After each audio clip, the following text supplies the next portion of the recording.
News every 15 minutes, weather every 10, and sports twice an hour. Newstalk KGVO, AM 1290 and 98.3 FM. You're listening to Montana Morning with Peter Christian. Governor Steve Bullock has problems with the plane. Good morning, everyone. Montana Morning, congratulations, you made it. It's Friday, June 30th, 2017. Skies mostly clear, a few high clouds. We have 50 degrees in Missoula, on the cusp of a fantastic weekend, leading to a beautiful week for the 4th of July. Our newscast this morning, sponsored by First Montana Bank, your home for free centennial checking and unlimited cash back every time you use your debit card. Find out more at firstmontanabank.com. One of our top stories this morning, Montana Commissioner of Political Practices Jeff Mangan says Governor Steve Bullock used the state aircraft on 37 trips between March and November of last year, in which campaigning or campaign fundraising was involved. In a decision issued yesterday, Mangan said the Bullock campaign improperly delayed the reporting of the use of that plane. Friends of Steve Bullock, the Steve Bullock campaign, the re-election campaign, followed the policy that they had in place, made the state whole in the reimbursement. But what they didn't do was timely report those expenditures.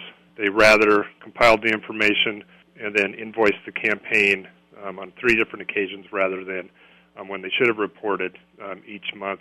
Mangan said the issue is now in the hands of a Lewis and Clark County attorney, but will likely return to his office. The decision is currently with the county attorney. Generally, they send that back to us to pursue it civilly, which we expect them to do. Should that happen, we will pursue that with Friends of Steve Bullock to come to an amicable agreement, settlement, which will likely include a fine and insurance that the records get corrected. Mangan did not know how much the fine would be, so that would be worked out during the settlement. Some college presidents make millions of dollars, as we discussed on Talkback yesterday. However, the University of Montana ranked 167th out of 212 public college presidents' salary and benefits at $316,000 per year. With a search in progress now for a new president, KGVO reached out to Associate Commissioner of Higher Education Kevin McCrae, who briefly described the duties and responsibilities of UM's president and provided some context as to the compensation to be offered. In addition to being a major employer in town with 2,500 employees and having to provide 24/7 public safety for the equivalent of a city of 10 or 12,000 people and being like a research company, president also has the complexities of overseeing a complex but important in our society operation like collegiate athletics. With all the responsibilities that come with the job, there's also the knowledge that compensation will never come close to the major universities. Compensation competitiveness is a unique challenge because Missoula, in terms of what we can offer, is $50,000 to $60,000 behind Pocatello, Grand Forks. The 4 surrounding states average $50,000 to $60,000 a year more. McCrae put the matter of salaries and compensation in perspective, though, with what UM has to offer the right candidate. For us, the right amount of compensation is not what some survey says or what other states pay, but it is that amount at which we are able to secure good, capable people to provide Montanans with the quality of education that they expect and they deserve. McCrae said the application period will close at the end of July, and then the search committee will winnow down the number until several finalists are chosen and then invited for campus visits. That will occur sometime in September or October.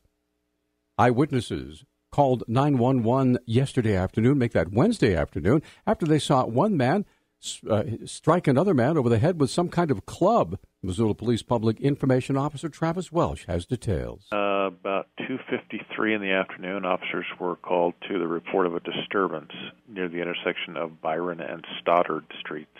The officers arrived and located one man down and suffering an injury to his head.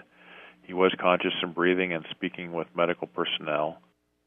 The suspect could not be found on scene, but they were able to track him down. Later located the suspect, identified as Larry Sorensen, who was 69 years of age, at his residence. Mr. Sorensen was taken into custody and transported to jail for the offense of assault with a weapon. Witnesses described it as a wooden club. It was not a bat, they said. According to the police report, the attack occurred because Sorensen believed the other man had vandalized his vehicle. Sorensen was placed in jail on $50,000 bond.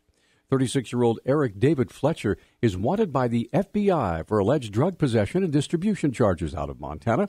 FBI spokesperson Sandra Barker has details. He's been indicted on drug-related charges, and the federal arrest warrant was issued back in May of 2016, and the charges he's looking at are conspiracy to possess methamphetamine with intent to distribute, distribution of meth, possession with intent to distribute meth, and carrying a firearm during and in relation to a drug trafficking crime. Barker provides details of whom to call if anyone has information as to Fletcher's whereabouts. If anyone knows where Fletcher may be, please call your local law enforcement agency or the FBI Salt Lake City office. I also want to mention that he does have ties to Washington State, so he may have fled to a couple of cities in Washington, Woodland, and Vancouver. There's a photo and description of Fletcher on our website at newstalkkgvo.com.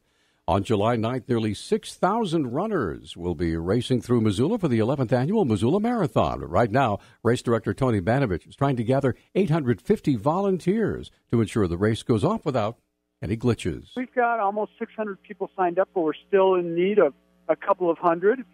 We especially need people that are course monitors, and those are folks that are out at the various intersections. They kind of just make sure that the runners are going the right direction, don't take a wrong turn, and watch that we don't get traffic out on the course.